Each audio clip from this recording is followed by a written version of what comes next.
नमस्कार दोस्तों, मैं मनोज राजवंशी आप सबका नालंदा ऑनलाइन क्लासेस पर स्वागत करता हूं। जैसे कि आप लोग स्क्रीन पर देख रहे हैं कि UP police reasoning mock test यानी रीजनिंग मॉक टेस्ट यहाँ पे जो कराए जाएंगे, इस सीरीज में लगभग आपको 20 मॉक टेस्ट कराए जाएंगे। अब यूपी पुलिस का री एग्ज़ाम जो होने वाला है वो लगभग आपके 6 महीने के अंतर्गत कभी भी हो सकता है। अब 6 महीने के अंतर्गत कभी भी हो सकता है, यानी कहने का मतलब ये है कि आपका जून जुलाई अगस्त कभी तक भी जा सकता है वो।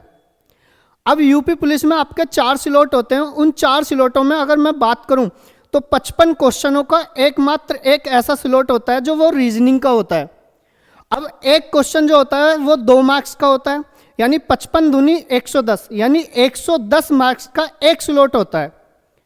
अब 110 मार्क्स जो होते हैं वो आपके मेरिट के लिए बहुत ही ज़्यादा महत्वपूर्ण होते हैं।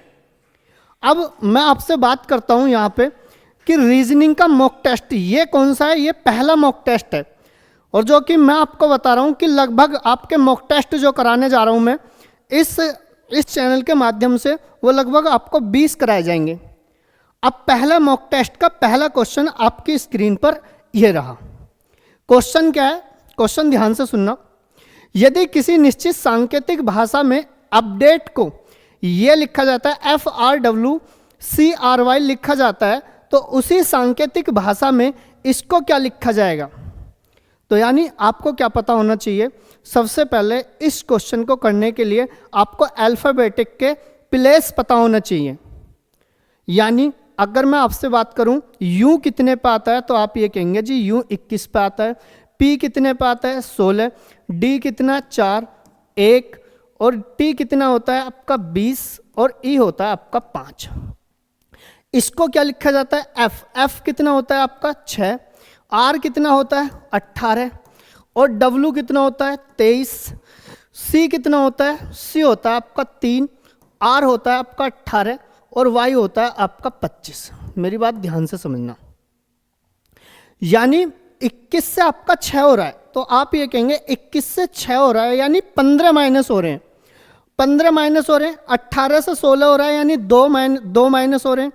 तो यानी मैं आपको क्या बताना चाहता हूँ, ये -15 और -15 और +2, यानी कोई रोल बनता है, कोई रीजनिंग बनती है, कोई भी तर्क नहीं बनता है। अब जब कोई भी तर्क नहीं बनता है तो इसका मतलब अब दूसरी बात करते हैं। तो अगर यहाँ से बात करी जाए 21 से 23 कितने ऐड हो रहे हैं +2, 4 से 6 कितने ऐड हो रहे हैं +2, 16 से 18 कितने ऐड हो रहे हैं। यानी हम ये कहेंगे कि ये जो आपके 3 है, और ये क्या है आपका क्रॉस पैटर्न आपके जो स्टार्टिंग के 3 है उसमें 2 ऐड हो रहे हैं। अब यहाँ से बात करी जाए यहाँ से यहाँ तक, ये कितने हो रहे हैं -2, और ये भी कितने हो रहे हैं 1 से 25 -2, 20 से 18 यानी -2। यानी मैं आपसे ये कहूँगा कि यहाँ पे +2 और यहाँ पे क्या हो रहा है -2। चलिए बात करते हैं फिर इसका मतलब ये क्या कह रहा है। ये क्वेश्चन ये कहता है BLENDY को क्या लिखेंगे। तो यहाँ से यहाँ तक क्या करेंगे आप +2, और यहाँ से यहाँ तक क्या करेंगे आप -2, +2 करेंगे 5 और 2 क्या होता है 7 का मतलब क्या होता है जी। और यानी हमारा जो उत्तर स्टार्ट होगा वो जी से स्टार्ट होगा। तो आप ये कहेंगे ये तो ऑप्शन है ही नहीं, अब या तो ये होगा या ये होगा। अब ये आपको क्वेश्चन में देखो कैसे करना है, वहाँ पे GND दोनों में शुरुआती है, तो यानी हम ये कहेंगे GND ये तो ये हो गया। अब W और WL यानी ये दोनों क्या हैं, ये दोनों सेम है, तो हम C और B यानी बस किस पे हम करेंगे, बस इस पे, यानी इसका मतलब -2। D कितना होता है, D होता है आपका 4 में से 2 गए कितने बनेंगे 2, और 2 पे क्या आता है B, यानी हम ये कहेंगे जिसमें भी बीच में आपका B है इन दोनों में से ये इसका आंसर होगा। क्यों आप सारे के सारे को सोल्व करेंगे, आपको क्या करना है, आपको वहाँ पे केवल क्या करना है टाइम बचाना है। करिए फटाफट से नोट। चलिए आगे चलें। सेकंड क्वेश्चन आपका ये रहा। सेकंड क्वेश्चन क्या कहता है, यदि धूल को हवा कहा जाए, हवा को आग कहा जाए, आग को पानी, पानी को रंग, रंग को वर्षा और वर्षा को धूल कहा जाए, तो मछलियां कहाँ रहती हैं। तो आप लोग जानते हैं कि मछलियां कहाँ रहती हैं? पानी में। तो बच्चा इस सवाल का आंसर पानी नहीं होगा। यह कह रहा है कि मछलियां कहाँ रहती हैं? पानी में रहती है, लेकिन इसका आंसर पानी नहीं होगा। तो क्वेश्चन यह कहता है कि पानी को क्या कहता है? आग को पानी, पानी को क्या? रंग। तो इस सवाल का आंसर क्या होगा? रंग।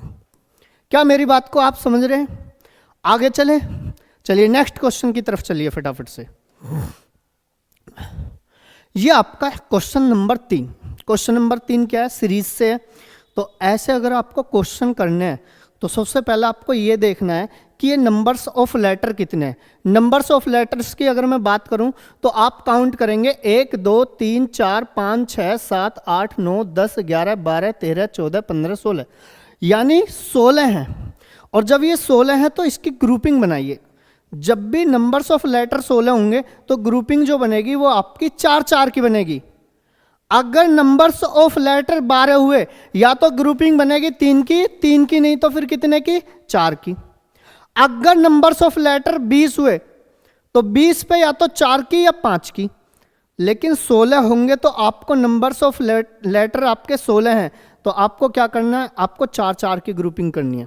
ये लीजिए, ये लीजिए और ये लीजिए। तो आप मुझे ये बताइए, यहां से अगर हम बात करें थोड़ा सा, क्यों एस से तो आगे क्या आएगा? तो आगे आप यहां से देखिए, इसमें क्या आ रहा है? आर। यानी यहां से जो बन के तैयार हुआ वो क्या बन के हुआ? आर। क्यों एस, ये यानी ये जो ग्रुप है ये वाला आपका फाइनली बन के तैयार हो चुका है। क्या? क्यों एस टी आर, क्यों एस टी आर। तो यहां से क्या आया? आर। तो क्यों एस, तो यहां पे क्या आएगा? टी। क्यों एस टी आर, क्यों यहां पे क्या आएगा? एस, यानी क्यों एस टी आर। आगे क्या आएगा? आगे यहां से क्या आएगा? क्यों।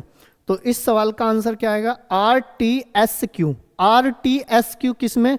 ये इस सवाल का आंसर है। कोई डाउट जी किसी बच्चे को? आगे चलें थोड़ा सा, नेक्स्ट क्वेश्चन चलिए फटाफट से। ये रहा क्वेश्चन है आपका शब्दकोश डिक्शनरी से। करिए फटाफट से, आपके पास 10 सेकंड है। कितना सिंपल क्वेश्चन है, बताइए फटाफट। चलिए भाई देखिए, कह रहा है क्वेश्चन, शब्दकोश क्रम के अनुसार निम्नलिखित शब्दों को व्यवस्थित कीजिए।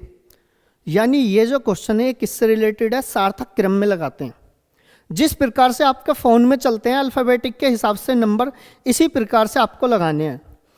तो यानी ओ आर सभी में, ओ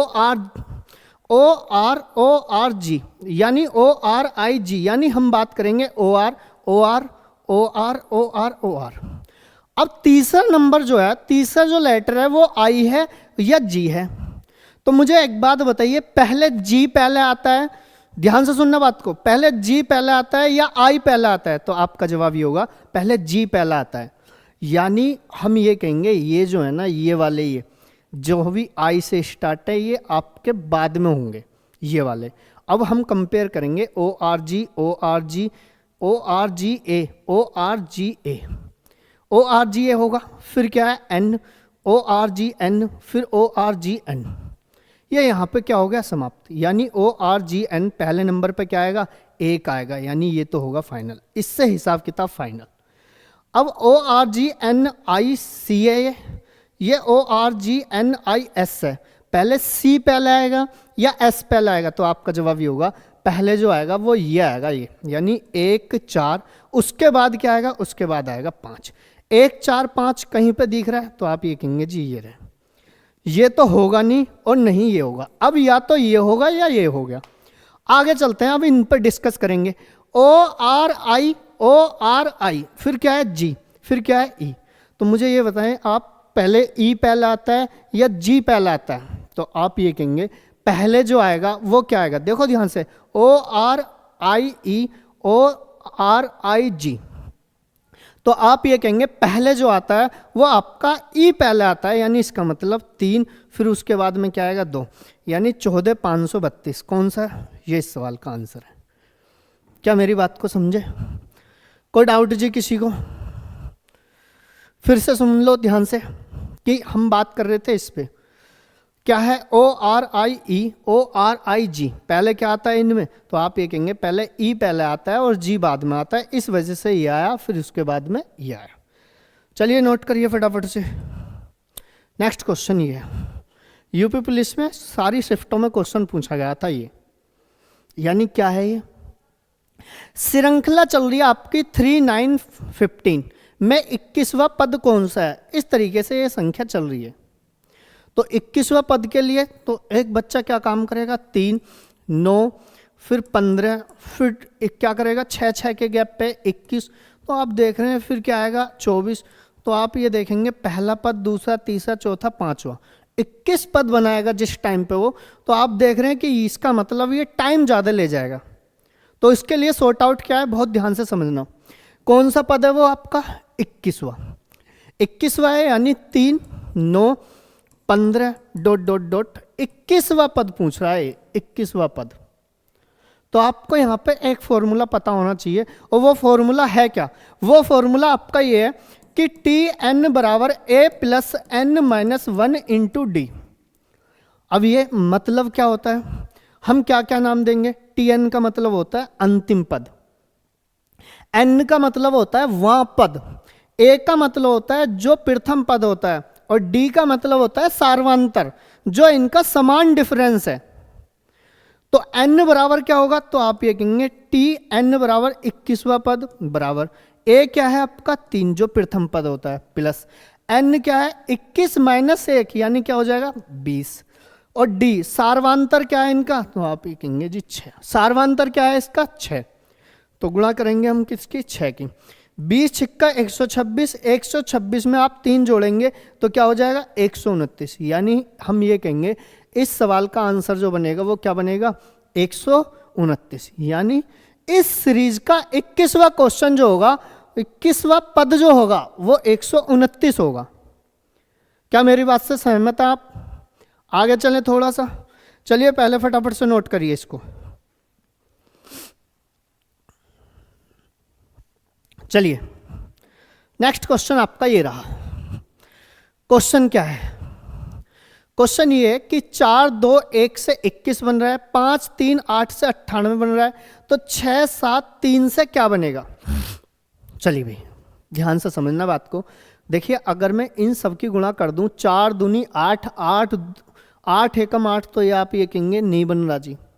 फिर और क्या कर सकते हैं, तो क्या मैं आपसे ये कह सकता हूँ इन सब का वर्ग कर दूं, 4 का वर्ग प्लस 2 का वर्ग प्लस 1 का वर्ग, कितना हो जाएगा 4 चौक 16 और 4 20 और 1 21। जी हाँ, सबका वर्ग करने पर ये 21 बन गया, लेकिन अभी सेटिस्फाई नहीं होना, कभी इसका आंसर लगा दो, अभी इस पे और चेक करना कि ये बनेगा नहीं बनेगा। अगर ये बनता है तो आप तभी कह सकते हैं इन सबका वर्ग करने पर ये बनेगा।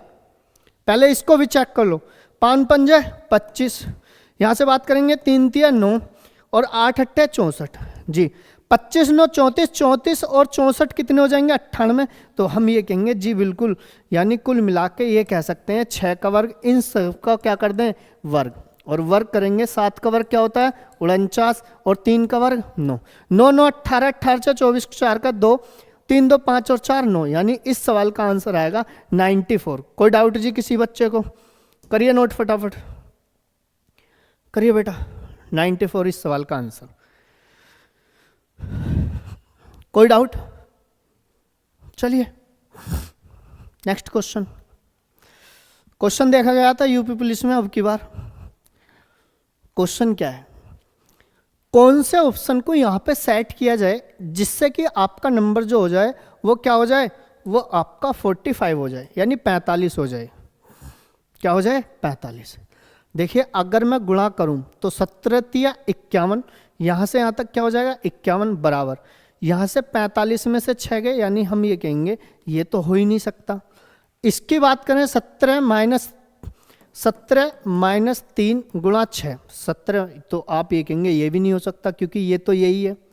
चलिए आगे फिर क्या होगा, इसको रखें तो आप ये कहेंगे ये भी नहीं रखें।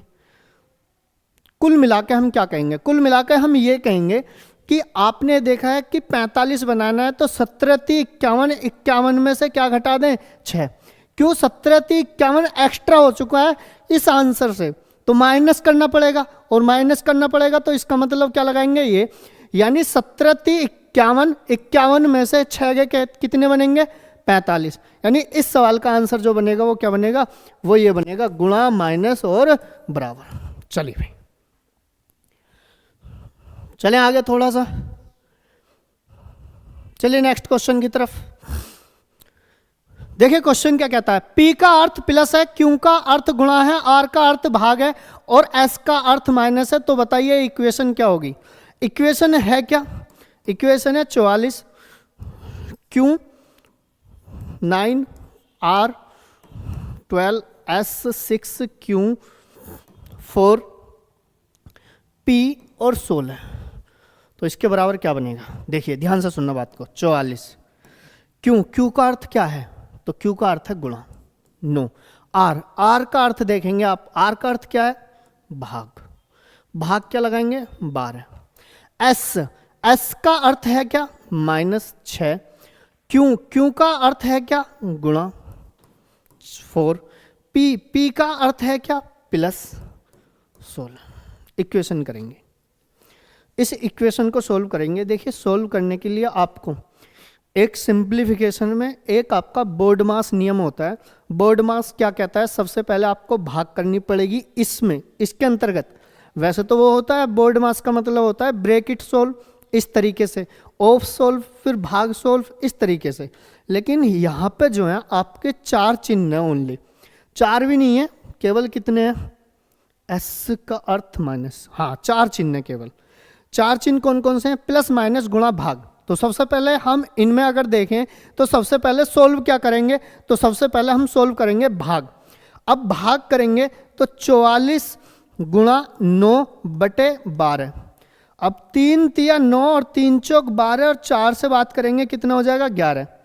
तो यहाँ से यहाँ तक का जो इक्वेशन बनी, यहाँ से यहाँ तक की, वो कितनी बनी, तो वो 33 बनी। माइनस 6 चौक कितना हो जाएगा 24, देखिए गुणा करेंगे, फिर प्लस 16। तो बच्चा मुझे एक बात बताइए, 33 में से 24 गए कितने बचेंगे 9, और 9 और 16 कितने होते हैं 25। यानी इस सवाल का आंसर जो बनेगा वो बच्चे क्या बनेगा, इस सवाल का आंसर बनेगा 25।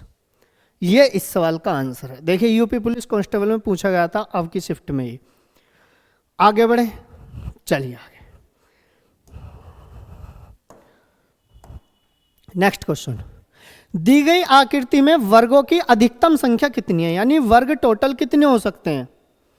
चलिए भाई आइए देखिए, इस तरीके के अगर हमें वर्ग काउंट करने हैं, कुल वर्ग, तो वर्ग काउंट करने के लिए आपको क्या करना है, कुछ भी नहीं करना, आपको केवल ये देखना है कि 1 2 और 3, 1 2 और 3, यानी अगर आपके इधर भी 3 है और इधर भी यहाँ तक आपके 3 है, तो आप ये करेंगे कि 3 का वर्ग प्लस 2 का वर्ग प्लस 1 का वर्ग। 3 का वर्ग कितना होगा, 3 का वर्ग हो जाएगा 9, 2 का वर्ग कितना हो जाएगा 4, 1 का वर्ग 1, 9 और 4 13 और 1 कितने हो जाएंगे 14। यानी इस सवाल का आंसर जो बनेगा वो क्या बनेगा 14। चलिए आगे, बात समझे, आगे चलें थोड़ा सा। चलिए नेक्स्ट क्वेश्चन पे आइए फटाफट। अरे वाह कितना अच्छा क्वेश्चन है।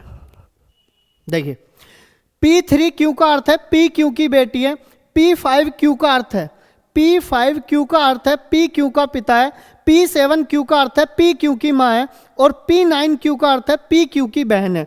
तो J3L9N3O5K में JK से किस प्रकार संबंधित है। देखिए क्या करते हैं पता है, एक तो बच्चा ये काम करेगा, ध्यान से सुनना बात को,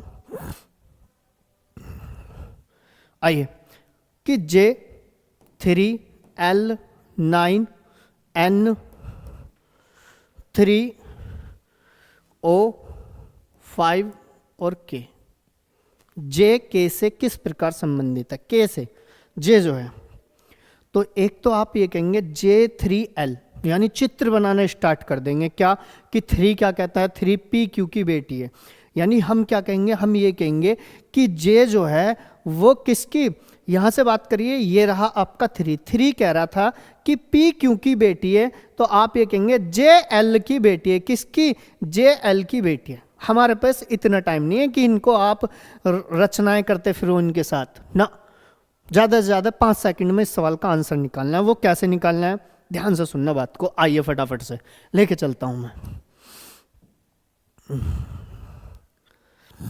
क्या है? J3 L9, ये रहा। आइए, J3 क्या कह रहा है? 3 बेटी, देखते रहना यहाँ पे। L9 क्या कहता है? 9 कहता है कि बहन। यहाँ पे चलिए आगे, फिर क्या है आपका L9, फिर क्या है N3 क्या कहता है? 3 कहता है फिर बेटी। फिर क्या है आपका 5 क्या कह रहा है? 5 वहां पे देखेंगे आप, ये रहा पी क्यू का पिता है, यानी इसका मतलब 5 का मतलब क्या है? 5 का मतलब है आपका पिता। चलिए आइए, और ये हो गया के।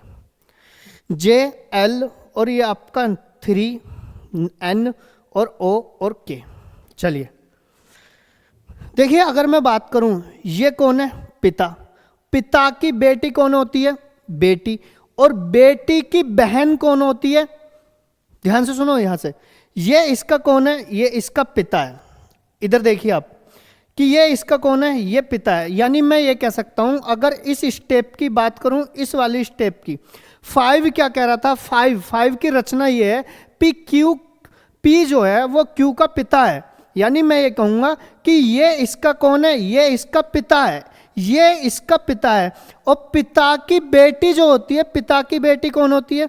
वो बहन होती है। और बहन की बहन जो होती है वो कौन होती है? बहन होती है। और बहन की बेटी कौन होगी? तो आपका जवाब ये होगा भांजी। क्या मेरी बात को समझे? मैं एक बार फिर समझाता हूं कि ये कौन है? ये इसका कौन है? पिता। पिता की बेटी कौन होती है? पिता की बेटी। और बेटी की बहन, पिता की बेटी जो होती है वो कौन होती है? बहन। और बहन की बहन कौन होती है? बहन ही होगी। और बहन की बेटी कौन होगी? भांजी। ये इस सवाल का आंसर है। चलिए आइए फटाफट से,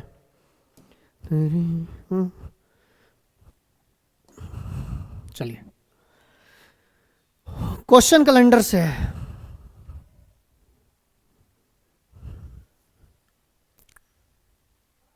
कैलेंडर से क्वेश्चन देखें ध्यान से, क्या है?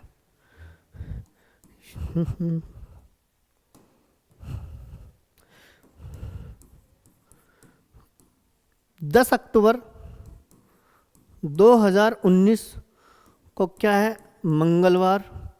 तो 10 अक्टूबर 2009 को कौन सा दिन है?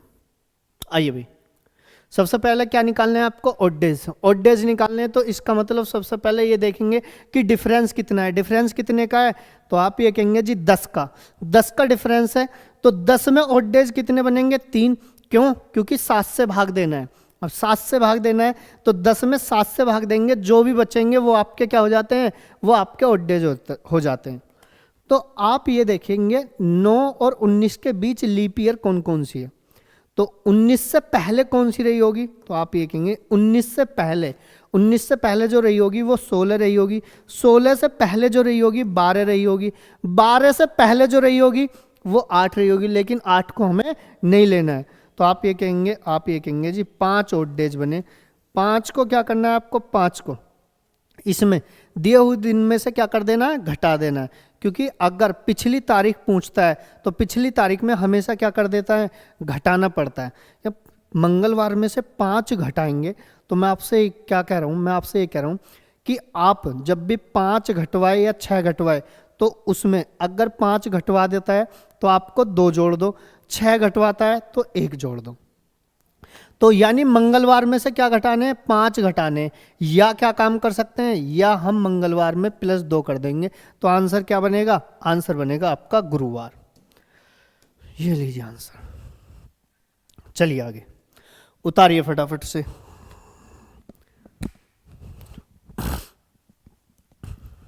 नेक्स्ट चलें आगे। चलिए भाई, घड़ी से क्वेश्चन है। क्वेश्चन क्या है घड़ी से?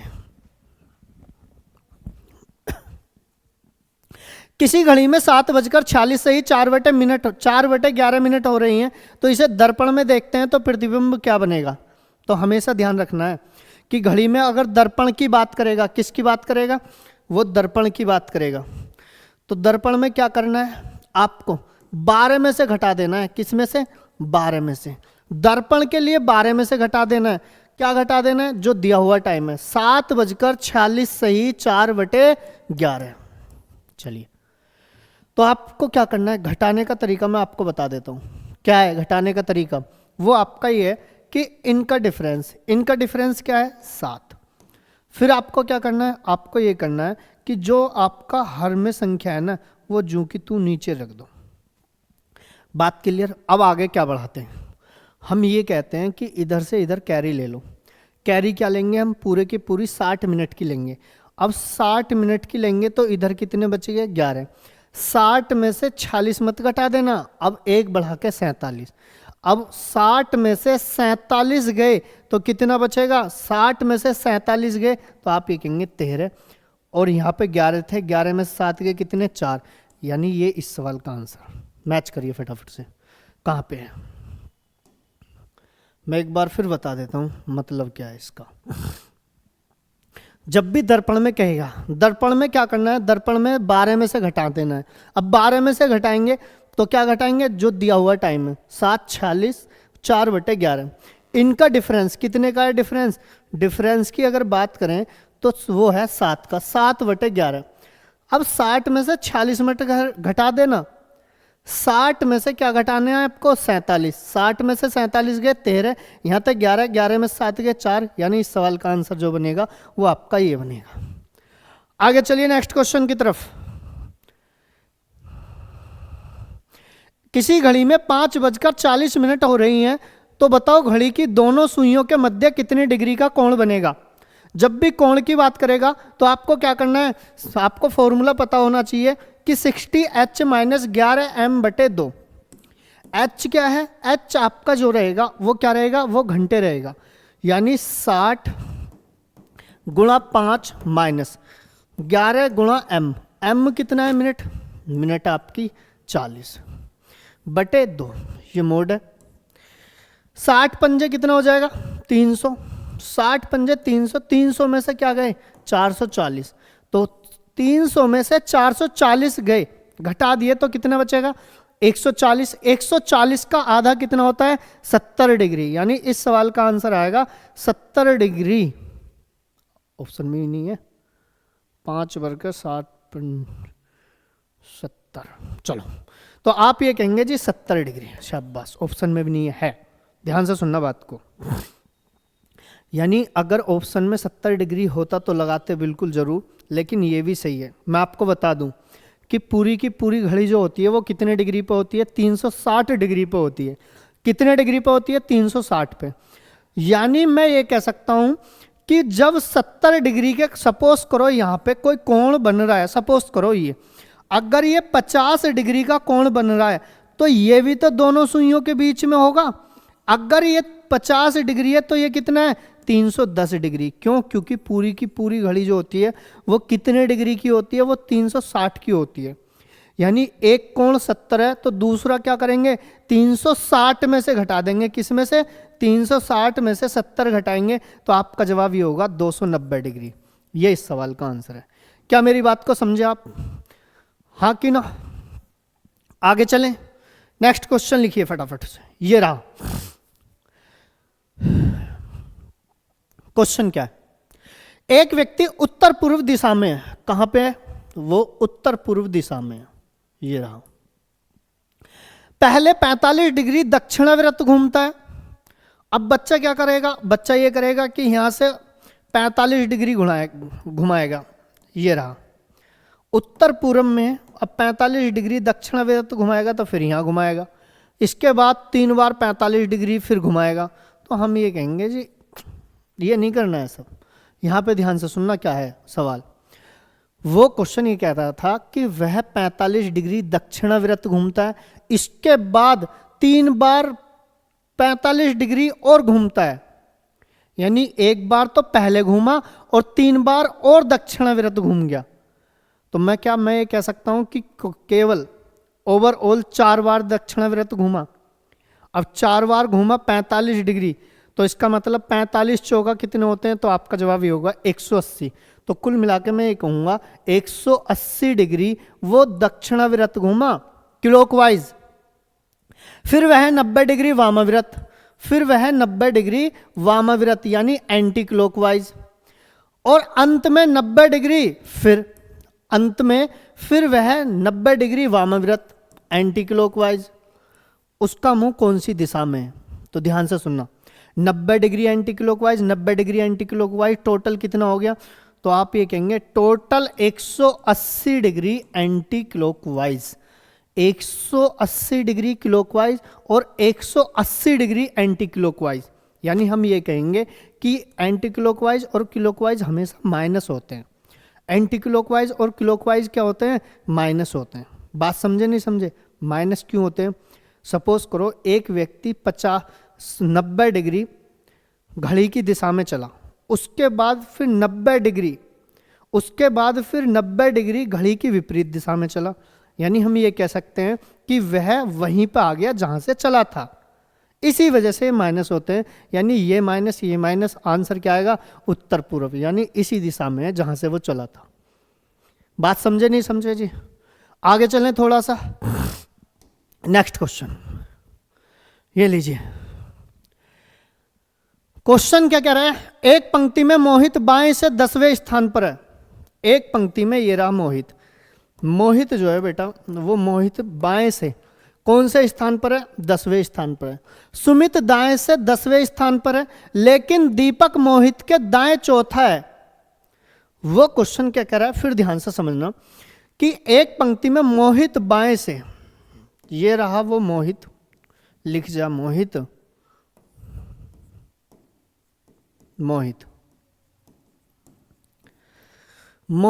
बाएं से 10वें स्थान पर है। चलो, सुमित दाएं से 10वें स्थान पर है। सुमित जो है, ये मैं यहां से कह सकता हूं कि ये रहा वो सुमित वो दाएं से कौन से स्थान पर है, दाएं से। सुमित दाएं से 10वें स्थान पर है। सुमित दाएं से स्थान पर है, वो बाएं से है, दोनों 10वें स्थान पर है। लेकिन दीपक मोहित के दाएं चौथा है। दीपक जो है मोहित के दाएं चौथा है। सवाल कुछ मिस्टेक तो नहीं कर रहा, मोहित ठीक है, सुमित दाएं से 10वें स्थान पर है, ठीक है। दीपक मोहित के दाएं हैं, दीपक मोहित के दाएं हैं। चलो भैया, ये रहा, वेरी गुड। दीपक जो है मोहित के दाएं कौन सा है, वो चौथा है, ये इसके दाएं है। फिर क्या कह रहा है, यदि पंक्ति में 16 व्यक्ति हैं, यदि पंक्ति में 16 व्यक्ति हैं, पूरी की पूरी पंक्ति में कितने व्यक्ति हैं, 16 व्यक्ति हैं, तो दीपक सुमित से कितना दूर है। तो दीपक जो है वो सुमित से कितना दूर है। तो मुझे एक बात बताइए, ध्यान से समझना बात को। कुल मिला के इस पंक्ति में टोटल जो है वो टोटल 16 बच्चे हैं। कितने हैं, टोटल 16 हैं। अब अगर मैं आपसे बात करूं, ये तो 16 हो ही नहीं रहे, ये इधर से 10वां है, ये इधर से भी 10वां है, और ये यहां से कितना है, चौथा। यानी हम ये कह सकते हैं 10 ये रहे और 4 ये रहे और 10 ये रहे, यानी ये तो 16 बन ही नहीं रहे। तो हम क्या कहेंगे, हम ये कहेंगे कि इसमें जो लगेगा वो ओवरऑल, यानी हम ओवर कैप यहां से इधर की तरफ बैठेगा, ये सुमित जो बैठेगा। क्या मेरी बात को समझ रहे हैं आप, हाँ कि ना। यानी अब सुमित जो जाएगा वो इधर जाएगा, और दीपक सुमित से कितना दूर है, तो आपको ये बताना है, और ये क्वेश्चन है आपके होमवर्क के लिए। नेक्स्ट क्वेश्चन, बात समझे नहीं समझे, फिर मैं आपको बता रहा हूं, मैं आपको फिर एक बार बता देता हूं। क्या, एक पंक्ति में मोहित बाएं से 10वां है, यानी ये यहां से बाएं से 10वां है। सुमित दाएं से 10वां है, सुमित दाएं से 10वां हो जाएगा। दीपक मोहित के बाएं चौथा है, दीपक मोहित के बाएं चौथा है। बात क्लियर, यानी ये चौथा हो गया, और पंक्ति में 16 व्यक्ति हैं। तो बेटा मैं आपको क्या बता रहा हूं, मैं आपको ये बता रहा हूं, अगर इन सबको ऐड करेंगे तो 16 तो तब भी नहीं बनेंगे, क्योंकि 10 10 20 और 4 24, यानी 16 बनाने। तो ये जो है ये कहां पहुंच जाएगा, ओवरलैप होगा, ओवरलैप होगा। यानी इस क्वेश्चन का आप आंसर देंगे कमेंट बॉक्स में, कोई डाउट। नेक्स्ट चलिए, क्वेश्चन बड़ा अच्छा है ये रहा। 8 एग्जीक्यूटिव क्वेश्चन कराएं जी। 8 एग्जीक्यूटिव JKLMNO-P और क्यों एक गोल मेज के गिर्द एक बैठक करने के लिए बैठे हैं। JP के दाएं को दूसरा है, जो K के दाएं को तीसरा है, MO के बाएं को दूसरा है, जो P और J के बीच में बैठा है, L के या N का पड़ोसी नहीं है। तो Q के विपरीत कौन है, J बाएं के दूसरे स्थान पर कौन है। चलिए फटाफट से क्वेश्चन की तरफ कराते हैं इसको। देखिए बैठक कराते हैं, एक बैठक है और उसमें 8 व्यक्ति भाग लेते हैं, ये रहा। तो 8 लेते हैं। क्वेश्चन क्या कहता है, JP के दाएं को दूसरा है, पहला जो है ना उसको जहां मन करे वहां बैठा लो, जहां मन करे। कहां, यहां बिठा देता हूं। JP के दाएं को दूसरा है, किसके, P के। कौन, J। JP के दाएं को पहला दूसरा, ये रहा। JP के दाएं को दूसरा है, जो K के दाएं को तीसरा है। बेटा ये जो वर्ड आता है ना, ये वाला जो, ये K के दाएं को तीसरा है, तो K के दाएं को तीसरा जो होगा वो P होगा, क्योंकि जो की और जो वर्ड जो होता है वो बाद वाले को रिप्रेजेंट करता है। अब किसके दाएं को, K के दाएं को। K के दाएं को तीसरा कौन है, P। अब इसके दाएं को तीसरा P है, तो इसका मतलब K को मैं कहां बिठाऊं जिससे कि दाएं तीसरा कौन हो जाए, P हो जाए। लेकिन मुझे एक बात बताइए, दाएं बाएं किधर होंगे, तो आप ये कहेंगे JP के दाएं को दूसरे स्थान पर बैठा है। J है P के दाएं को दूसरे, JP के, किसके, P के। P मुझे यहां बैठाना पड़ेगा। इसके दाएं जो चलेंगे हम इधर चलेंगे, दाएं, यानी दायां जो होता है वो इधर होता है, यानी पहला और दूसरा। ये रहा आपका कौन, ये रहा J। और ये जो है ना P, वो जो K के दाएं को तीसरा है, यानी इसका मतलब पहला दूसरा तीसरा, यानी K मुझे यहां पर बैठाना पड़ेगा। पहला दूसरा तीसरा, ये बैठ गया, नहीं बैठा। बात समझे नहीं समझे। चलो आगे। आगे क्या कह रहा है, MO के बाएं को दूसरा है, MO के बाएं को दूसरा है, यानी मैं आपसे ये कह सकता हूं M और O, यानी कहीं भी आपको O नजर नहीं आ रहा तो इसको हिडन ट्रायल में याद रखना है कि पता नहीं कहाँ जरूरत पड़ जाए। आगे क्या कह रहा है, आगे ये कह रहा है जो P और J के बीच बैठा है, फिर वर्ड आ गया जो P और J के बीच बैठा है। जो है P और J के बीच में कौन बैठा है, O, यानी इसका मतलब हम ये कहेंगे, ये रहा। बात समझे। ठीक है। सॉरी भाई, सॉरी, थोड़ी सी मिस्टेक होगी, दाएं बाएं का थोड़ा सा ध्यान रखना, सॉरी भाई। दायां जो होगा वो इधर होगा और बायां जो होगा वो आपका किधर होगा, बायां हो जाएगा आपका इधर। ये हो जाएगा दायां और ये हो जाएगा आपका बायां। पहले ठीक था, वो घड़ी याद रहेगी थी बस। चलिए भाई, MO के बाएं को दूसरा है, इससे पहले ये रहा JP के दाएं को दूसरा है, किसके, P के दाएं को दूसरा कौन है, ये रहा J। जो K के दाएं को तीसरा है, K के दाएं को तीसरा किसको बिठा दें, इसके दाएं को तीसरा, तो आप ये कहेंगे ये रहा। K यहाँ बिठाना पड़ेगा और K यहाँ जब हम बिठाएंगे तो इसके दाएं को तीसरा ये हो जाएगा, पहला दूसरा तीसरा। आगे क्या कह रहा है, आगे ये कह रहा है फिर MO के बाएं को दूसरा है, जो P और J के बीच में, P और J के बीच में कौन बैठा है, O। अब फटाफट से इस पे चलिए। MO के बाएं को दूसरा है, इसके बाएं को दूसरा है, इसके बाएं को दूसरा कौन, M। चलिए शर्त होगी, L K या N का पड़ोसी नहीं है। L जो है वो K N का पड़ोसी नहीं है, यानी हम ये कहेंगे L ना यहाँ बैठेगा नहीं यहाँ बैठेगा, L कहाँ बैठेगा, वो यहाँ पे बैठेगा। आगे चलिए, आगे क्या कहता है, L K या N का पड़ोसी नहीं है। L जो है वो K या N का पड़ोसी नहीं है, यानी इसका मतलब N यहाँ भी नहीं बैठेगा, N कहाँ बैठेगा, वो यहाँ पे बैठेगा। एक बंदा बचा कौन, L भी बैठ गया, J भी बैठ गया, M भी बैठ गया, O भी बैठ गया, P भी बैठ गया, फिर क्या बचा आपका Q बचा। Q यहाँ पे बैठेगा। Solve it. चलिए भाई, Q के विपरीत कौन है, P, ये इस सवाल का आंसर है। J के बाएं दूसरे स्थान पर कौन है, J के बाएं दूसरे स्थान पर, इसके बाएं दूसरे स्थान पर कौन आएगा, पहला स्थान और दूसरा स्थान, यानी इस सवाल का आंसर भी क्या आएगा, P। क्या मेरी बात को समझे। आगे चले थोड़ा सा, नेक्स्ट क्वेश्चन।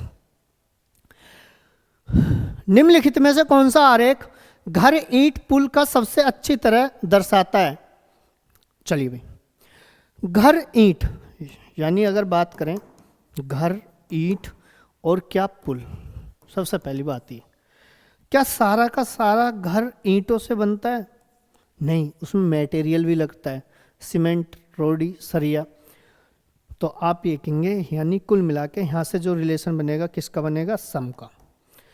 क्या जितना भी पुल बनेगा वो सारा का सारा ईंटों से बनता है? नहीं, फिर वही बात, ईंट भी लगेंगी और मटेरियल भी लगेगा, यहाँ भी रिलेशन किसका आएगा?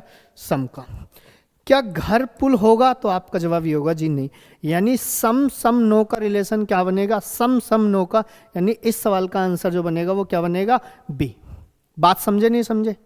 आगे चलें थोड़ा सा। नेक्स्ट क्वेश्चन 18वां क्वेश्चन क्या कहता है? निम्न में से कौन सा निष्कर्ष आपका सही है? यानी यू से लेकर टी तक जाना है। अब यू से लेकर टी तक जाएंगे तो क्या क्या मिलेगा आपको? ये मिलेगा और एक ये मिलेगा।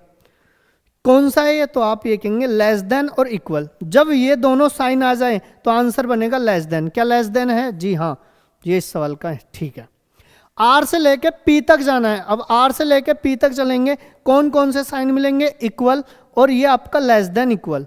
जब दोनों साइन ये आ जाए तो आंसर क्या बनता है? ये वाला, ये वाला। क्या ये है? तो आप ये कहेंगे जी हाँ, ये भी ठीक है। एस से लेके कहाँ तक जाना है? यू तक। जब आप एस से लेके यू तक जाएंगे तो ये आंसर और ये साइन ये मिले तो कौन सा बनेगा? जब ये दोनों आपके ग्रेटर और ग्रेटर इक्वल बन जाए तो आंसर बनता है उस केस में ग्रेटर। तो क्या ये साइन इसमें है? जी हाँ। यानी हम ये कहेंगे कि तीनों निष्कर्ष अनुसरण करते हैं। क्या मेरी बात को समझे? नेक्स्ट क्वेश्चन, आगे चलिए। कथन पूर्ण धारणा है, बहुत दिक्कतें होती हैं। कथन पूर्ण धारणा, आपके कथन तर्क, कथन निष्कर्ष और आपका निर्णय लेना। ये आपका यहाँ पे मैं आपको ये बता रहा हूँ कि जो आपकी सीरीज चल रही है वो आपके 20 मॉक टेस्ट कराएंगे और 20 मॉक टेस्ट में हम सब जितने भी क्वेश्चन होते हैं इस वैरायटी के सारे लगाएंगे। चलिए, कथन क्या है? आप ऐसे प्रश्नों को बिना आरेख के हल नहीं कर सकते। बिना आरेख के हल ही नहीं कर सकते ऐसे प्रश्नों को। कठिन प्रश्नों को हल करने के लिए आरेख की आवश्यकता है। एक शिक्षक अपने छात्र को बताता है, यानी एक टीचर है और टीचर अपने छात्र को बताता है क्या? कि ऐसे जो प्रश्न है बिना आरेख के हल ही नहीं कर सकते। कठिन प्रश्नों को हल करने के लिए आरेख की आवश्यकता होती है। जितने भी कठिन प्रश्न होंगे उनके लिए आरेख बनाना होगा। चलिए, पहला, छात्र बुद्धिमान नहीं है। क्या ऐसा इसने बोला कथन में कि छात्र बुद्धिमान नहीं है? नहीं, इसका मतलब ये पूर्ण धारणा क्या है? ये गलत है। समस्या हल नहीं हो सकती, क्या इस तरीके की बात कही गई है? नहीं। ऐसे प्रश्न कठिन है? जी हाँ, ऐसे प्रश्न कठिन है और प्रश्न कठिन है तो उनको सोल्व कैसे किया जा सकता है? आरेख बनाकर। यानी इस सवाल का आंसर आएगा ओनली थर्ड, केवल थर्ड। बात समझे जी? आगे चलें थोड़ा सा। नेक्स्ट क्वेश्चन ये लीजिए। विश्व की जनसंख्या हर वर्ष बढ़ती है। हर वर्ष विश्व की जनसंख्या बढ़ती है। जनसंख्या विस्फोटन के कारण विश्व की खाद्य समस्या हर वर्ष बढ़ती है। यानी विश्व की जनसंख्या हर वर्ष बढ़ेगी। जनसंख्या विस्फोटन के कारण विश्व की खाद्य समस्या हर वर्ष बढ़ रही है। यानी जैसे जैसे जनसंख्या बढ़ेगी, जो खाद्य आपके खाने प्रकार के सामान है उनकी समस्या बढ़ती हुई चली जाएगी हर वर्ष। चलिए देखते हैं। तो इसका मतलब हम सॉल्यूशन कैसे निकाले जाए? तो आप ये कहेंगे जी, या तो एक काम कर लो। एक काम हो सकता है कि जनसंख्या अगर बढ़ रही है तो जो खाने के खाद्य सामान है उनको बढ़ाया जाए या जनसंख्या पर नियंत्रण पाया जाए तो समस्या सॉल्व हो सकती है। चलिए कैसे? जनसंख्या नियंत्रण से विश्व की खाद्य समस्या कम हो जाएगी। जनसंख्या नियंत्रण से विश्व की खाद्य समस्या कम हो जाएगी। जी हाँ, जैसे ही आप नियंत्रण पाएंगे तो जो खाने प्रकार की जो सामान है तो उस पर क्या है? समस्या कम हो जाएगी। जनसंख्या नियंत्रण से विश्व की खाद्य समस्या कम हो जाएगी। ये बात सही है। अधिक जनसंख्या के लिए अधिक खाद्य उत्पादन की आवश्यकता है। अधिक जनसंख्या होगी तो अधिक खाद्य उत्पादन की आवश्यकता करनी पड़ेगी फिर। तो ये भी आपका क्या है? ये भी सही है। दोनों निष्कर्ष आपके कैसे हैं? दोनों के दोनों निष्कर्ष आपके सही हैं। आगे चलें, चलिए। पार्लियामेंट ग्रेट ब्रिटेन और कांग्रेस का संबंध किससे है? यानी हम ये कह सकते हैं ग्रेट ब्रिटेन के जो वो है आपकी संसद, उसको क्या कहते हैं? संसद को पार्लियामेंट। तो कांग्रेस जो होगी वो कौन से देश की को कहा जाएगा? तो आप जानते हैं यस, यूएस से। जापान की को क्या कहते हैं? डायट। बात समझ रहे हो नहीं समझ रहे? आगे चलें थोड़ा सा, नेक्स्ट। धागा, पौधा, साड़ी, कपास, कपड़ा, यानी आपको सार्थक क्रम में लगाना है ये आपको। यानी सबसे पहली स्टेप क्या होगी, उसके बाद कौन सी स्टेप होगी, उसके बाद कौन सी स्टेप होगी, उसके बाद कौन सी स्टेप होगी, इस प्रकार की आपको स्टेप बतानी होंगी। तो सबसे पहले क्या होगा? सबसे पहले पौधा होगा, पौधे के बाद क्या होगा? पौधे के बाद कपास, यानी पहले नंबर पे पौधा, फिर क्या? फिर कपास, उसके बाद कपास से क्या बनाएगा? धागा। यानी हम ये कहेंगे कि फिर 2 4 1, 2 4 किस में? आपका ये रहा। बात समझे? उसके बाद क्या बनेगा? धागे के बाद कपड़ा बनेगा, यानी कपड़ा बन के तैयार होगा। उसके बाद बच्चा क्या बनेगा? उसके बाद साड़ी बनेगी, यानी इसका मतलब 24 153 इस सवाल का आंसर। क्या मेरी बात को समझे आप? हाँ कि ना? आगे बढ़े थोड़ा सा, चलिए नेक्स्ट क्वेश्चन। 4 जोड़ी फ्लावर पॉट नीचे दिए गए हैं, उनमें से केवल एक जोड़ी सभी तरह से समान है, उस जोड़ी संख्या को पहचानें। यानी आपसे ये कह रहा है कौन सी ऐसी है जो समान है, कौन सी जोड़ी है एक ऐसी जो समान है। तो हम बाय ऑप्शन पे चलिए। क्या पहला चित्र, कितने चित्र दिए गए हैं? 8। पहला चित्र और 5वां चित्र, ऑप्शन नंबर इस पे चल रहे हैं हम, ए पे। पहला और 5वां क्या आपका समान है? तो आप ये कहेंगे जी नहीं। क्यों? क्योंकि आप देख रहे हैं कि ये जो है ना आपका, ये आपका छोटू सा जो है, ये रहा आपका स्क्वायर, ये भी स्क्वायर है लेकिन इसमें बीच में ड्रॉ नहीं है, और ये नहीं है, इसका मतलब ए होगा नहीं। 3 और 6 की अगर हम बात करें, 3 और 6, देखो ये यहाँ तक तो समान है, लेकिन जो इसके यहाँ पे निचली तली है ना, ये तली देख रहे हैं आप, ये देखो, और ये कितनी है? ये छोटी सी है। तो आप ये कहेंगे 3 6 भी समान नहीं है। 5 और 8, 5 कहाँ है आपका? ये रहा। और 8 कहाँ है आपका? 5 और 8 क्या आपका समान है? 4 और 7 देखो, 4 ये रहा और 7 ये रहा। देखो ये लाइन तो है लेकिन यहाँ पे 2 हैं, स्ट्रेट लाइन यहाँ पे 1 है, 4 7 भी नहीं है। 5 और 8 आप देख रहे हैं कि ये आपके एक प्रकार के समान है। बात समझे नहीं समझे? करिए नोट फटाफट से, आगे चले। चलिए नेक्स्ट क्वेश्चन। क्वेश्चन क्या है? P Q R S T U और वी 7 प्रोफेसर हैं। कौन कौन है? ये आपके P Q R S T U और वी, क्या ये 7 हो गए? 2 4 6 7, ठीक है जी रहा। ये 7 आपके प्रोफेसर हैं, इनमें से प्रत्येक भिन्न विषय पढ़ाता है। ये आपके विषय हैं इस प्रकार से, जरूरी नहीं इस क्रम में। इनमें से प्रत्येक सोमवार से रविवार तक सप्ताह के एक दिन पढ़ाता है, जरूरी नहीं इस क्रम में। समझना ध्यान से बात को। सबसे पहले हम बात करेंगे क्या कि वो प्रत्येक सोमवार से रविवार तक लेक्चर चलेगा। सोमवार से चलेगा रविवार तक, सोमवार मंगल, और आपका अगला दिन जो पड़ेगा वो कौन सा पड़ेगा? वो बुध हो जाएगा। फिर क्या होगा? बृहस्पति। सोमवार मंगल बुध बृहस्पति, फिर क्या होगा आपका? शुक्रवार, फिर होगा आपका शनिवार, फिर होगा आपका रविवार तक ये पढ़ाते हैं। चलिए ये मैंने बना लिया है। अब क्वेश्चन पढ़ते चलना है और करते चलना है, लेकिन उसके पहले मैं आपको बता दूं कि जो बात फेवर में होगी उसको इधर लिखेंगे और जो नॉन फेवर होगी उसको यहाँ पे लिखेंगे आपकी लेफ्ट हैंड में, फेवर होगी तो राइट हैंड में। चलिए, शुक्रवार को आर जीव विज्ञान पढ़ाता है। शुक्रवार कहाँ है? ये रहा। शुक्रवार को आर क्या पढ़ाता है? वो जीव विज्ञान पढ़ाता है। फिर आगे क्या बोला है? प्रोफेसर जिस दिन भौतिक पढ़ाते हैं उसके पूर्व दिवस पर क्यों गणित पढ़ाते हैं? क्या बोला? प्रोफेसर जिस दिन भौतिक पढ़ाते हैं, भौतिक पढ़ाते हैं जिस दिन, ये सपोज करो भौतिक पढ़ा रहे हैं, उसके बाद क्या होगा? उसके पूर्व दिवस पर क्यों जो है वो क्या पढ़ाते हैं, गणित पढ़ाते हैं। पता नहीं कहाँ रखेंगे हम इसको, अभी कुछ नहीं कह सकते। एक हिंट आपकी ये रही। आगे क्या पढ़ा, वी रविवार को पढ़ाते हैं। वी जो है वो रविवार को पढ़ाते हैं, ये रहे वी रविवार को पढ़ाते हैं।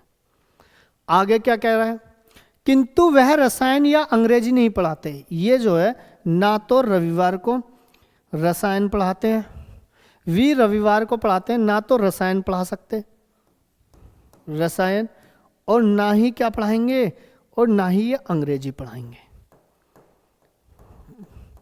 चलो यहां तक सोल्व हो गया। वी रविवार को पढ़ाते हैं किंतु वे रसायन या अंग्रेजी नहीं पढ़ाते हैं। यूं जिस दिन पढ़ाते हैं उसके पूर्व दिवस पर एस अर्थशास्त्र पढ़ाते हैं। ये पॉइंट याद रखना है। क्या ये बोला है, यूं जिस दिन पढ़ाते हैं, सपोज करो यूं पढ़ा रहे हैं यहाँ पे, और यूं जिस दिन पढ़ाते हैं उसके पूर्व दिवस पर एस अर्थशास्त्र पढ़ाते हैं। उससे पहले भी क्या पढ़ाते हैं, एस अर्थशास्त्र पढ़ाते हैं। चलो भैया ये रहा, बात समझे। ये मैंने यहाँ पे पढ़ा दिया।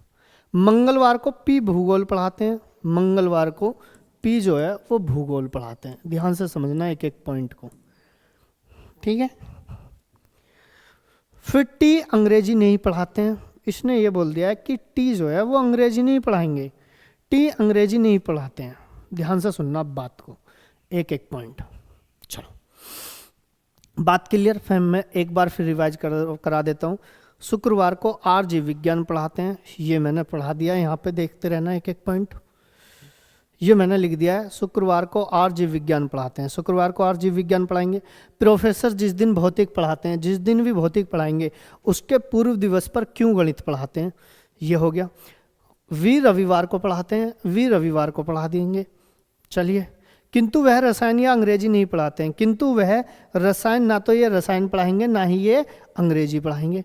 उसके बाद यूं जिस दिन पढ़ाते हैं उसके पूर्व दिवस पर एस अर्थशास्त्र पढ़ाते हैं। चलो ये भी ठीक है। टी अंग्रेजी नहीं पढ़ाते हैं। निम्नलिखित में से यूं किस दिन पढ़ाते हैं। आगे चलिए, बात क्लियर। ये मैंने क्वेश्चन लिख दिया। अब समझना ध्यान से बात को, हम कैसे कैसे पुट करेंगे इन चीजों को। ये रहा। अब मुझे ये बताइए कि दो चीज है यहाँ पे। अब या तो ये वाला ये यहाँ पे आ जाएगा, या अगर मैं बात करूं ये यहाँ पे आएगा। तो हम ये कह सकते हैं कि ये जो है ना, रविवार को ना तो रसायन पढ़ाई जाएगी ना अंग्रेजी पढ़ाई जाएगी, और टी एस अर्थशास्त्र पढ़ाते हैं, एस जो है अर्थशास्त्र पढ़ाते हैं। अगर मैं आपसे ये कहूं कि यहाँ पे मैं क्यों रख दूं, ध्यान से समझना बात को, यहाँ पे क्यों रख दूं, ये क्या पढ़ाएंगे, तो आप ये कहेंगे जी क्यों गणित पढ़ा देंगे। क्यों गणित पढ़ाएंगे तो यहाँ क्या आ जाएगा, तो आप ये कहेंगे जी भौतिक आ जाएगा। बहुत ध्यान से समझते रहना एक एक पॉइंट को। बात क्लियर। ये मैंने ऐसे लिख दिया है। अगर मैं एस और यूं यहाँ पे लगा दूं तो एस क्या हो जाएगा, अर्थशास्त्र हो जाएगा, अर्थशास्त्र। एक बंदा बचा टी, ये रहा। अब क्वेश्चन ये कहता है कि टी अंग्रेजी नहीं पढ़ाते हैं। अब टी अंग्रेजी नहीं पढ़ाते हैं तो अंग्रेजी बेटा कौन पढ़ाएंगे, तो आप ये कहेंगे जी अंग्रेजी ये पढ़ाएंगे। फिर मेरी बात समझे नहीं समझे। अब टी अंग्रेजी पढ़ाएंगे तो इसका मतलब एक सब्जेक्ट बच रहा है, वो कौन सा बच रहा है, भौतिक, गणित, जीव, अंग्रेजी, अर्थशास्त्र और भूगोल। एक कौन सा बचा फिर आपका, वो आप देख लेना कौन सा बच रहा है। क्वेश्चन आपसे कहता है यूं किस दिन पढ़ाएंगे, और यूं जो पढ़ाएंगे वो आपको किस दिन पढ़ाएंगे, बृहस्पतिवार को। ये इस सवाल का आंसर है, यानी इस सवाल का आंसर आएगा गुरुवार। बाकी ये खुद कर लेना। नेक्स्ट आगे चलें। चलिए भाई 25वां, 6 36 तो 63। 6 का संबंध क्या है, 36 तो 63, यानी 6 से 36 कैसे हो सकता है, 6 का स्क्वायर करने पर। 6 का स्क्वायर क्या होगा, 36। 36 से क्या हो जाएगा, उल्टा कर दिया इसने, 63 इस प्रकार बनेगा। तो 7 का वर्ग 49, 49 का अगर हम बात करें विपरीत, 6 का वर्ग 36, 36 को इसने क्या कर दिया है, उल्टा कर दिया, उल्टा। तो 7 का वर्ग 49, 49 का उल्टा ना, 8 का वर्ग 64, 64 का उल्टा 46 है। जी हाँ, ये इस सवाल का आंसर है। Next question, dice. देखिए ये 6 5 4 4 2 3, तो ये क्या आएगा? तो 6 5 4, तो आपको क्या करना है? कॉमन देखना है। कॉमन ऊपर नीचे नोट डाउन करेंगे 4 4, फिर आप इस तरीके से चलेंगे घड़ी की दिशा में, 5 और फिर 6, फिर 4 से बाद में चलेंगे 3 और 2, 3 और 2। चलिए 6 के विपरीत क्या है? 2, 5 के विपरीत क्या है? 3, और 4 के विपरीत 1। बात समझे? यानी ये 1 है तो इसके जस्ट विपरीत क्या हो जाएगा? 4। ये 2 है तो इसके जस्ट विपरीत क्या होगा? 6। यानी हम ये कहेंगे, ना तो, ध्यान से सुनना बात को, ना तो वहां पे 1 आएगा और ना ही वहां पे क्या आएगा? 6 आएगा, और ना ही यहाँ पे क्या आएगा? 4 आएगा। तो क्या बच्चा आंसर बनेगा? इस सवाल का आंसर आएगा 3। यानी यहाँ पे जो आएगा वो क्या आएगा? वो 3 आएगा। क्या मेरी बात को समझे आप? चलें आगे थोड़ा सा। नेक्स्ट क्वेश्चन लिखिए, सभी कुत्ते जानवर हैं, सभी कुत्ते पक्षी हैं, तो सभी जानवर पक्षी हैं क्या? तो आपका जवाब ये होगा जी बिल्कुल। क्यों? सुनो, मैं आपको यहां से बता देता हूं। ये कितना है? ये 100 है, और ये कितना है? ये 50 है। ये कितना है? ये भी 100 है, और ये कितना है? 50। तो मैं आपको ये बता रहा हूं कि जो दोनों में कॉमन होता है, जो कॉमन होता है, और कॉमन में क्या करते हैं? कॉमन में ये देखते हैं कि एक के पास 100 है या नहीं है, तो वो कट जाते हैं। तो सभी जानवर पक्षी हैं, जी बिल्कुल, सभी पक्षी जानवर है। ये कितना हो जाएगा? 100, यानी 50 से 100 नहीं बनेगा, ओनली फर्स्ट सही है। मैं अब आरेख से बता देता हूं कैसे। सभी जानवर, जितने भी जानवर हैं, सभी जानवर वो कुत्ते हैं। चलिए आगे, और सभी कुत्ते, जितने भी कुत्ते हैं वो क्या हैं? वो सभी के सभी कुत्ते जो हैं वो पक्षी हैं। तो सभी जानवर पक्षी हैं क्या? जी बिल्कुल सही बात है। सभी पक्षी जानवर हैं? जी बिल्कुल भी नहीं। यानी इस सवाल का आंसर आएगा वो ये वाला। नेक्स्ट क्वेश्चन, एम से लेके आर तक जाना है हमें। क्वेश्चन कराया भी है पहले वाला, इससे पहले एक और कराया था ऐसा ही। एम से लेके आर तक जाना है। एम से लेके आर तक जाएंगे तो सबसे पहले आर ये रहा और एम ये रहा। एम से आर तक पहुंचने के लिए हमें कौन पहुंचाएगा? एन पहुंचाएगा। अब एम से लेके एन तक पहुंचिए पहले, यहां से यहां तक कौन सा साइन मिलेगा? ये वाला। फिर एन से लेके आर तक, यानी ये साइन अगर ऐसे है, ये साइन क्या है? तो आप ये कहेंगे ये लेस देन है, और इसको जब हम विपरीत करेंगे तो ये ग्रेटर हो जाएगा। क्या ये वाला साइन है? जी हाँ, ये है। एम से लेके पी तक चलेंगे आप, और कौन पहुंचाएगा? एन नहीं पहुंचाएगा। पहले एम से लेके एन तक चलिए, कौन सा साइन मिलेगा? ये वाला, आपका ग्रेटर। फिर हम एन से पी तक चलेंगे, एन से पी तक जाएंगे तो साइन मिलेगा आपका ये। क्या आप ये देखेंगे दोनों हैं इस तरीके से, ये ग्रेटर है, ये तो ग्रेटर है, और ये क्या है? Less than equal. तो आप ये कहेंगे मैच ही नहीं करता। टी से लेके पी तक चलेंगे आप, टी से लेके पी तक। पहले टी से लेके पी तक कौन पहुंचाएगा? एन। पहले टी से लेके एन तक चलिए, टी से लेके एन तक चलेंगे तो आप ये कहेंगे जी ये आपका क्या है? ग्रेटर इक्वल, तो ये लेस देन इक्वल हो जाएगा। फिर एन से लेके पी तक चलेंगे, फिर ये भी क्या हो जाएगा? ये ऐसे, ये भी आपका लेस देन इक्वल। क्या ये है? जी हाँ। यानी ये ठीक है, ये ठीक है, ये आंसर ठीक नहीं है। फर्स्ट और थर्ड अनुसरण करते हैं क्वेश्चन नंबर। बात क्लियर? आगे बढ़ाएं थोड़ा सा। चलिए नेक्स्ट क्वेश्चन नंबर नेक्स्ट। एक भवन के ढहने पर 30 लोगों की मृत्यु हो गई, इससे इलाके के लोग उत्तेजित हो गए। एक भवन था और भवन के ढहने से 30 लोगों की मृत्यु हो गई, और इससे इस इलाके के लोग उत्तेजित हो गए। तो सरकार को प्रभावित, ध्यान से सुनना, सरकार को प्रभावित परिवारों के लिए तुरंत मुआवजे की घोषणा करनी चाहिए। जी हाँ, बिल्कुल करनी चाहिए, मुआवजे की घोषणा करनी चाहिए। यानी कुछ ना कुछ तो पैसा देना चाहिए सरकार को, जिससे कि जो भी उनके सदस्य हैं उनको थोड़ा बहुत लाभ मिल सके। आगे, प्रयुक्त सामग्री में समझौता करने वाले बिल्डरों के विरुद्ध सरकार को कड़ी कार्यवाही करनी चाहिए। जी हाँ, यानी सरकार को मुआवजे की भी घोषणा करनी चाहिए, और दूसरी बात उसके साथ साथ आप उसको क्या करना चाहिए सरकार को, कि ये देखना चाहिए कि ये जो बिल्डिंग है ये गिरी कैसे, मटेरियल कैसे लगा, कम लगा तो क्यों लगा, यानी उसके विरुद्ध कड़ी से कड़ी आपको क्या करनी चाहिए, कार्यवाही करनी चाहिए, यानी दोनों आपकी कार्यवाही क्या है, सही है। नेक्स्ट क्वेश्चन,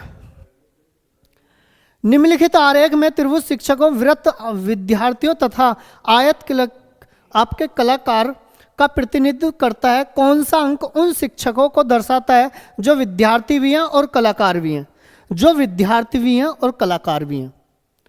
बात करें वृत्त विद्यार्थियों को, ये रहा वृत्त, ये कौन है, विद्यार्थी। आयत कलाकार, ये कलाकार है। आगे क्या कह रहा है, और आपसे ये कह रहा है त्रिभुज शिक्षक, ये जो है शिक्षक। चलिए, जो विद्यार्थी भी हैं और कलाकार भी हैं, उन शिक्षकों को क्या, कितने ऐसे शिक्षक हैं जो आपके कलाकार भी हैं और विद्यार्थी भी हैं, जो तीनों के तीनों में कॉमन है। तो इस सवाल का आंसर क्या आएगा, 5। ये इस सवाल का आंसर है। क्या मेरी बात को समझे, हाँ कि ना? कोई डाउट भाई किसी बंदे को? तो आज का मॉक टेस्ट भाई से यहीं तक रखते हैं, बाकी नेक्स्ट मॉक टेस्ट लेके आएंगे। तो इस वीडियो को ज़्यादा से ज़्यादा शेयर करें, लाइक करें। थैंक्स फॉर वॉचिंग, धन्यवाद।